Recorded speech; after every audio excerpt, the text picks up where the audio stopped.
Buenas noches, hermanos. Nos da mucho gusto que estén con nosotros en esta noche una vez más. Le damos muchas gracias a Dios por la vida de cada uno de ustedes. Y en este día, pues los invitamos a meditar con nosotros la misión San Pablo Apóstol en el Salmo 119.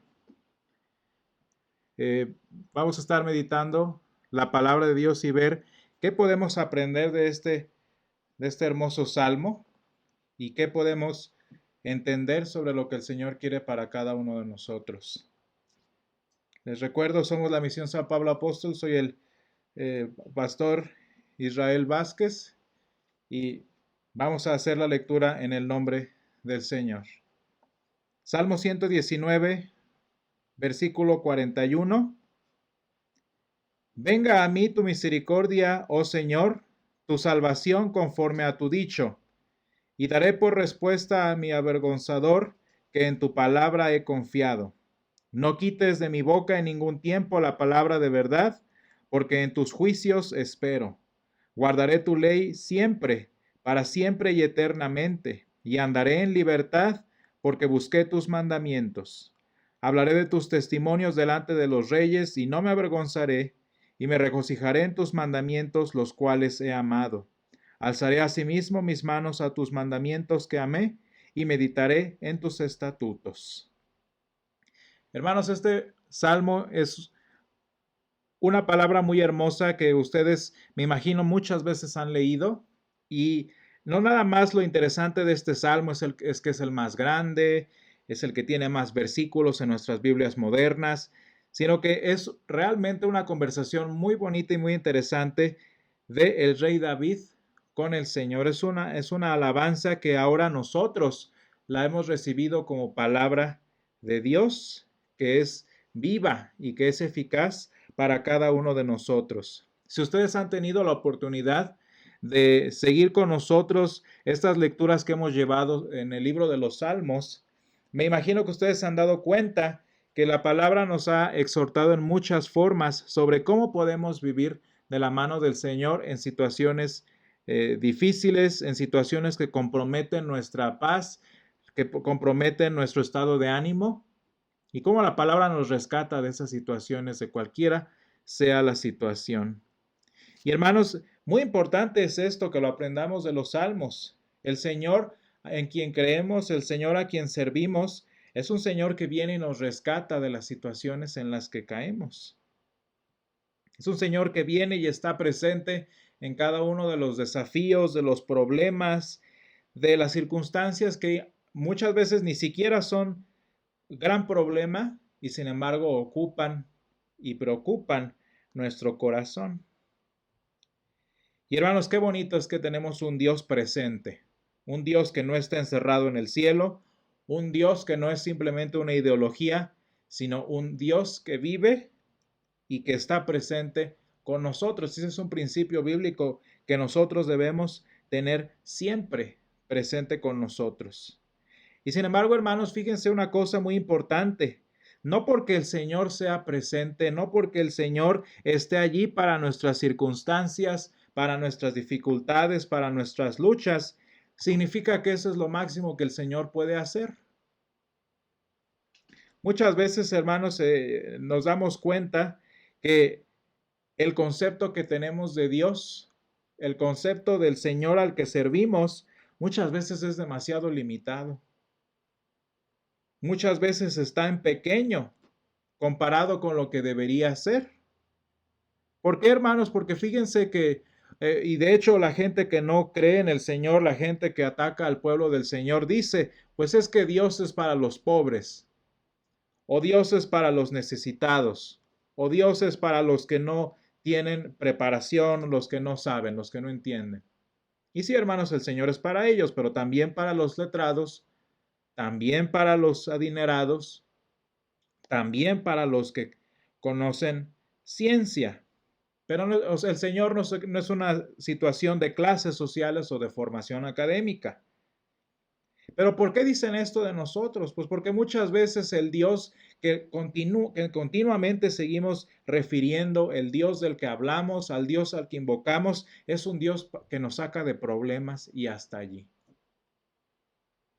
Y hermanos, no porque el Señor esté siempre dispuesto y presente en nuestras circunstancias para hacer conforme a nuestras peticiones, significa que eso es lo máximo que el Señor puede hacer. Porque hermanos, un concepto tan pequeño del Señor a veces incluso termina no siendo diferente a cualquier otro Dios, por así decirlo. Porque si el Señor que yo confieso nada más me sirve para sanarme, pues entonces puedo encontrar cualquier equipo médico que bien puede sustituir a Dios. O si me saca de problemas con que encuentre un excelente abogado, puedo llegar a sustituir a Dios. Y así podemos encontrar sustitutos, dinero e incluso adicciones, cosas que rellenen lo que algunos otros rellenan con un Dios que es tan pequeño como esas pasiones pasajeras. Y hermanos, es que el Señor es más grande que eso. El Señor es nuestro médico, pero no nada más es un médico. El Señor es nuestro rescatador, pero no nada más es eso. El Señor es nuestro libertador, pero no nada más es eso. Y la palabra que mejor define a nuestro Dios es nuestro Salvador. Porque hermanos, de lo único, de lo que la ciencia, la medicina, la técnica, la astucia, el dinero no nos puedes librar, es del pecado y de la muerte. Y hermanos, cuando nosotros entendemos la dimensión de nuestra necesidad, que se refleja en la muerte, que se refleja en nuestra debilidad, pues con mayor razón debemos conocer el verdadero tamaño, la verdadera dimensión de nuestro Dios, que es el Dios Salvador. Por eso, hermanos, el nombre que nosotros conocemos personal de nuestro Dios es Jesús. Porque Jesús es un nombre que significa salvación. Por eso, antes que cualquier otro nombre de los tantos que alaban a nuestro Dios, el nombre que más referimos como cristianos es Jesús, porque Jesús es salvación. Si nosotros creemos en un libertador, si nosotros creemos en un sanador, si nosotros creemos en tantas facetas de nuestro Dios, pero el Dios al que servimos es nuestro Salvador, Jesús. Jesús significa salvación, el Señor me salva. Y entonces fíjense lo que dice el versículo 41, venga a mí tu misericordia, oh Señor, tu salvación conforme a tu dicho. Hermanos, porque la palabra más importante que tú debes buscar de Dios, la declaración más importante que tú debes esperar de Él, la intervención más importante que debes anhelar del Señor en tu vida es tu salvación. Por encima de cualquier otra participación de Dios en tu día a día, lo primero que debes buscar es tu salvación. Porque si tu salvación está garantizada, y esto lo hemos aprendido en los Salmos, lo aprendimos en la historia de los santos, en tantas cosas que el pueblo cristiano ha aprendido, si tu salvación está garantizada, pase esto, pase aquello, venga esto, suceda lo otro, tú estás cimentado en el Señor. Y por eso, fíjense lo importante del versículo 41 del Salmo 119. Venga a mí tu misericordia, oh Señor. ¿Qué es lo que le estoy pidiendo? Señor, sálvame. Y déjenme decirles que eso es lo mejor que el Señor sabe hacer, salvarnos. Venga a mí tu misericordia, oh Señor, tu salvación conforme a mi dicho, a tu dicho. Y hermanos, fíjense, estas palabras que nosotros vemos aquí muchas veces son un problema para nosotros. ¿Por qué, hermanos? Porque fíjense bien, a veces nos distraemos con los otros nombres de Dios, a veces nos distraemos con las otras facetas de su nombre, y lo que más debería importarnos, que es el perdón que Él nos da, que es la salvación que Él ofrece, lo dejamos para cuando estemos en el lecho de muerte o para cuando estemos en el funeral. Y no, hermanos, esa es una petición que debe ser nuestra todos los días, pero la olvidamos. ¿Y saben por qué la olvidamos? ¿Por qué llegamos a esta condición? Pues precisamente porque el sabernos salvos El sabernos hijos de Dios no se ve, sino que depende del dicho del Señor, de lo que el Señor dice.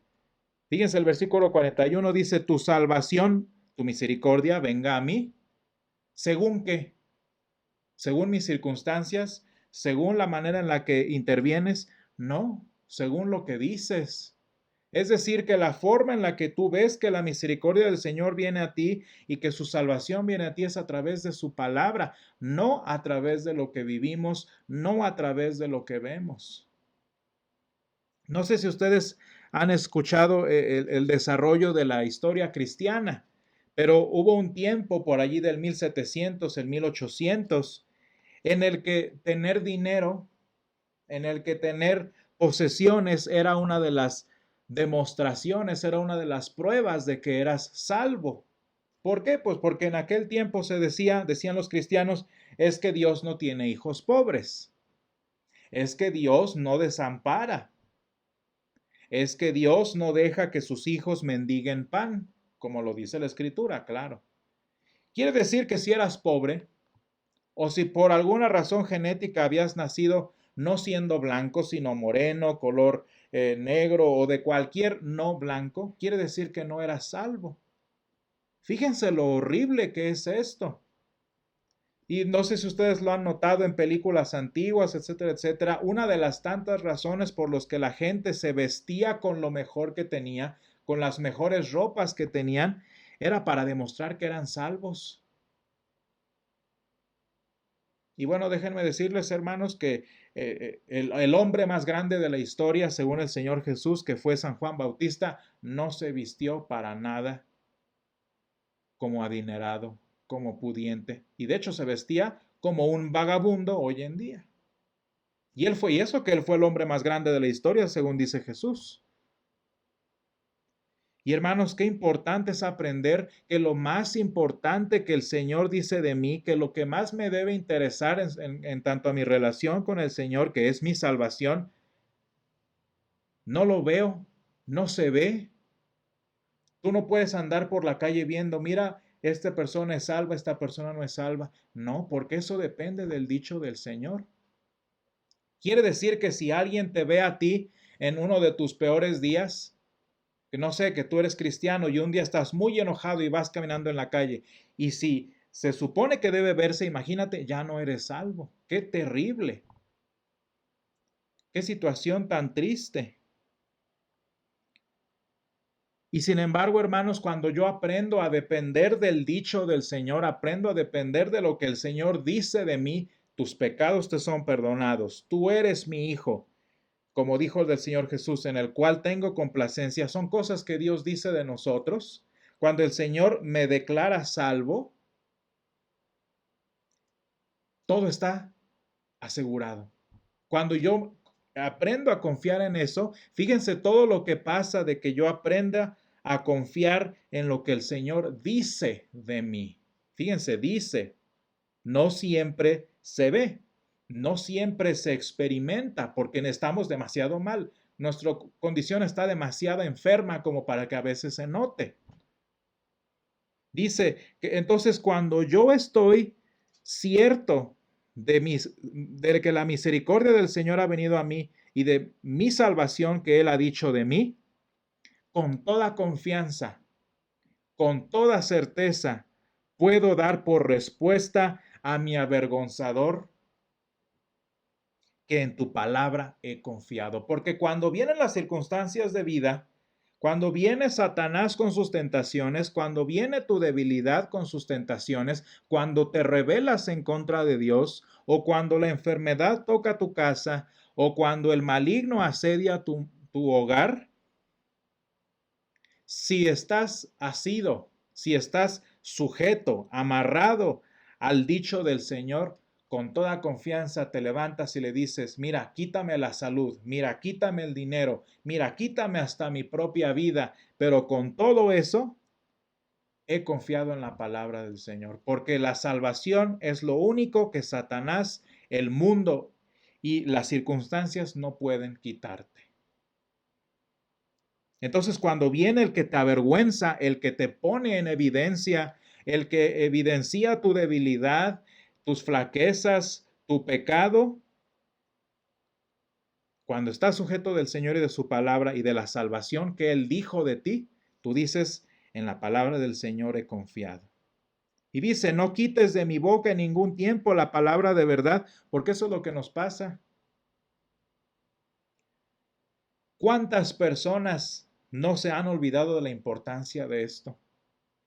De confesar, de afirmar y de creer que son salvos. De que cuando mis debilidades me asedian, de que cuando la muerte se acerca, de que cuando el maligno me persigue, yo sigo siendo objeto de la misericordia y de la salvación del Señor. Pero se nos olvida. Y por pasárnosla a veces con una fe, con una creencia tipo Star Wars, en que mi fuerza me sostiene y que mi Dios es más fuerte que tu Dios, muy estilo película, cuando las circunstancias cambian en mi vida, y luego he conocido, especialmente en este año, he conocido y he sabido de muchos que dicen, es que no sé qué pasó. Yo le canto al Señor, yo le alabo, yo he dedicado mi vida a su ministerio y me dio, por ejemplo, COVID. O mi familia murieron tantos miembros y todos estábamos dedicados al Señor. ¿Qué pasó? Estas cuestionamientos que suceden en nuestra vida se dan porque la palabra por la que confesamos que somos salvos, porque la palabra por la que confesamos que la misericordia del Señor ha hecho su obra en mí, se nos olvida de la boca. Y dice el salmista, Señor, no quites de mi boca en ningún tiempo la palabra de verdad. ¿Cuál verdad? Tus pecados te son perdonados. ¿Cuál verdad? Jesucristo murió en la cruz para el perdón de tus pecados. ¿Cuál verdad? Que Cristo vive a pesar de la muerte y la enfermedad. Pero eso se me olvida. Y por vivir una vida cristiana medieval de dragones y fuerzas y muy mitológica, mi salvación la dejo olvidada. Y cuando nosotros aprendemos a confiar en la palabra del Señor, en sus dichos a propósito de mi salvación, a pesar de que pasen las circunstancias, nosotros aprendemos a esperar en los juicios del Señor. Pasa esto, pasa esto, pasa esto, mas yo en los juicios del Señor espero, como dice el versículo 43. Guardaré tu ley siempre, para siempre y eternamente. ¿Por qué, hermanos? Porque cuando me acuerdo de esto, para yo darme cuenta, para yo reafirmar lo que el Señor ha dicho de mí, no puedo yo mirar a mis circunstancias, mirar a mi fidelidad, mirar a lo que yo estoy haciendo, porque allí no voy a encontrar ningún consuelo. Si tú como cristiano quieres estar seguro de tu salvación, seguro de que tu lugar está reservado para ti en la presencia del Señor, no puedes ver a lo buen cristiano que has sido, no puedes mirar a las tantas personas a las que les has predicado. ¿En dónde debes mirar? Pues en los juicios del Señor, en su ley, es decir, en la palabra de Dios. Y cuando así sucede, hermanos, qué bonito es que la ley la guardamos de forma natural por siempre y para siempre. Y hermanos, yo no sé si ustedes han alguna vez sentido esto, pero cuando tú estás seguro de tu salvación, cuando tú estás aferrado a la palabra de Dios que dice que no le debes nada a Dios, que dice que Jesús murió por ti en la cruz y que hoy eres un hijo de Dios, cuando estás bien amarrado a eso, se vive en libertad. A eso se refiere Jesús cuando dice, y conoceréis la verdad. ¿Cuál verdad? Pues lo que he estado diciendo, que Jesús murió en la cruz, que tus pecados te son perdonados todos los días, que a pesar de tu debilidad el Señor te perdona y te ofrece su misericordia. A pesar de todas estas circunstancias, tú eres libre. Y hermanos, no hay forma de ser libres si no estamos seguros, si no estamos ciertos de mi eternidad, de que el Señor me ha perdonado. Si tú cuando sales de la iglesia no sales siendo libre, es que hubo una situación allí.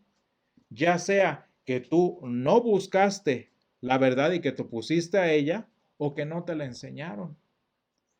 Todas las personas que temen a la muerte, todas las personas que temen a las circunstancias o las personas a quienes un problema los saca de sus casillas, a quien una enfermedad los hace dudar de su fe, a quienes la muerte de un familiar los hace estremecerse, son personas que siguen siendo esclavas de sus propias capacidades.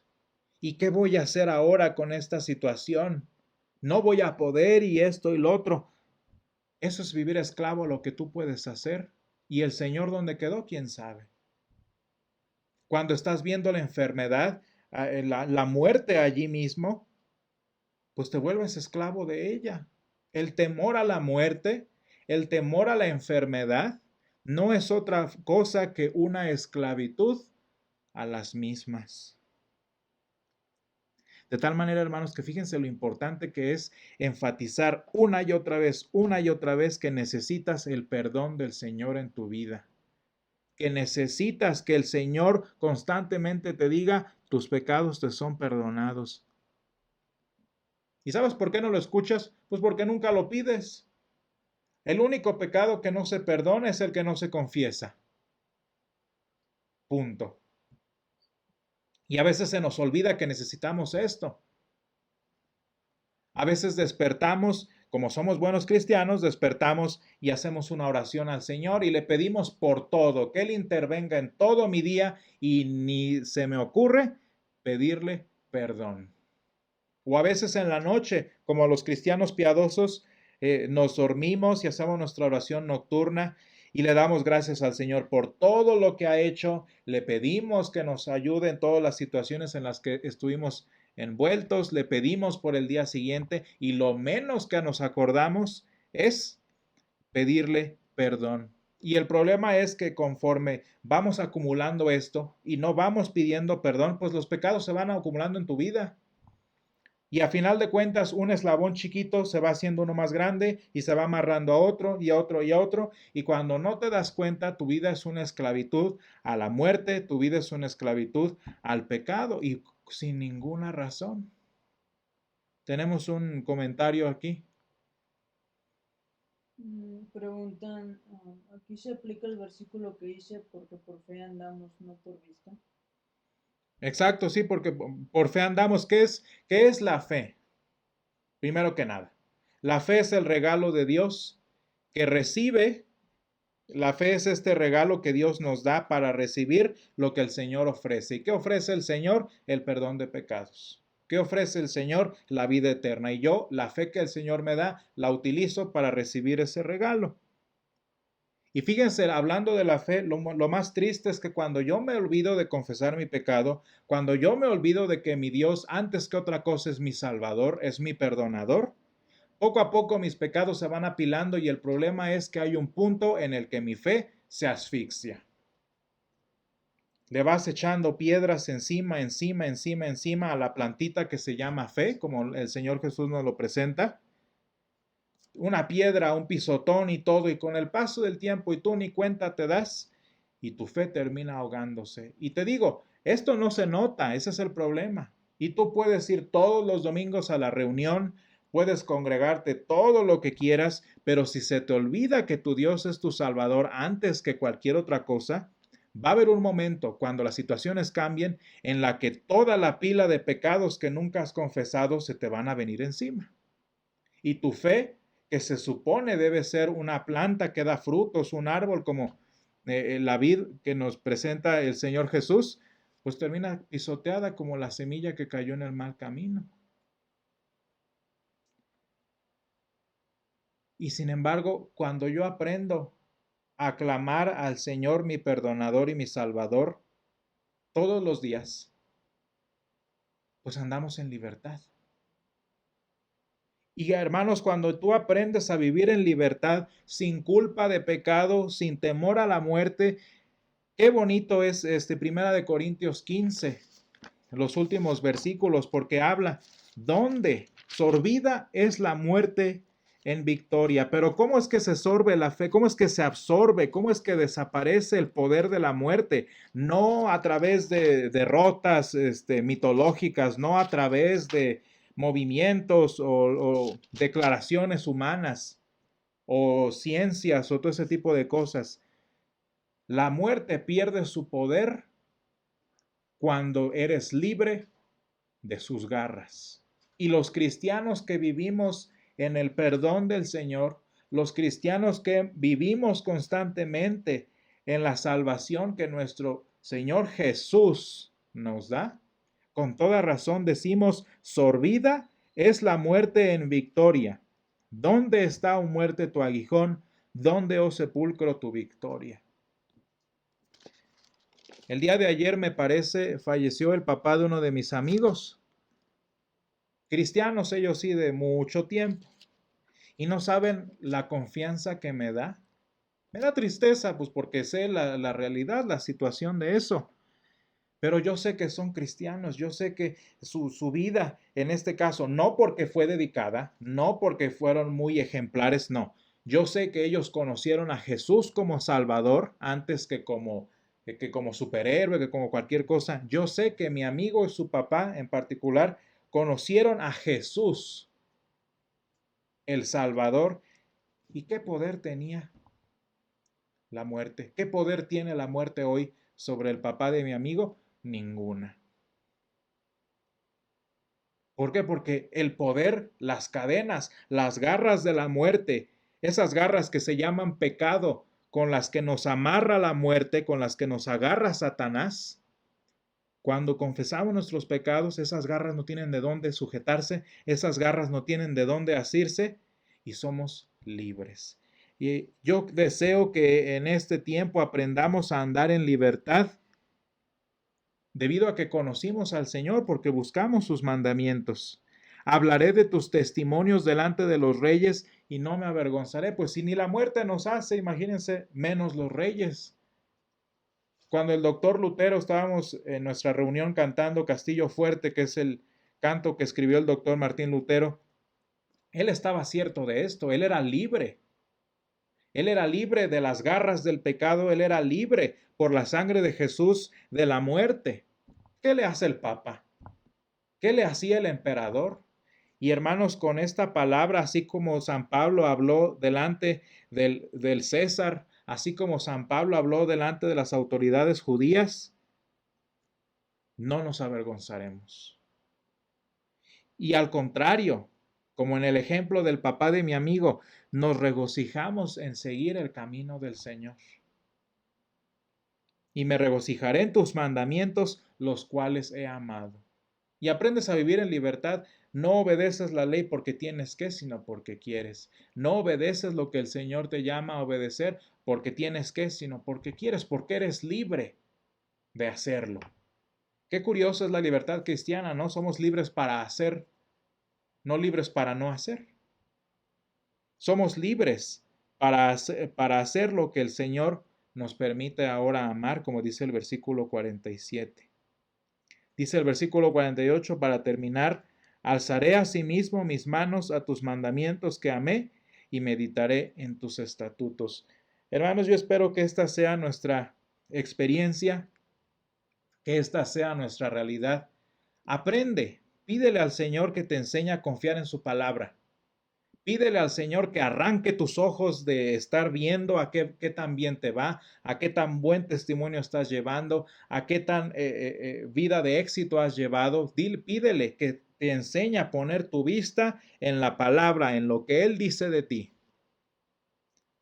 De tal manera que fijo en su palabra, en lo que Él enseña y en lo que Él dice de ti, aunque esto cambie, aunque aquello resulte mal, aunque venga la muerte, aunque venga la debilidad humana, aunque venga el demonio, aunque el Hades se levante contra ti, tú te levantas y le dices, en la palabra del Señor he confiado.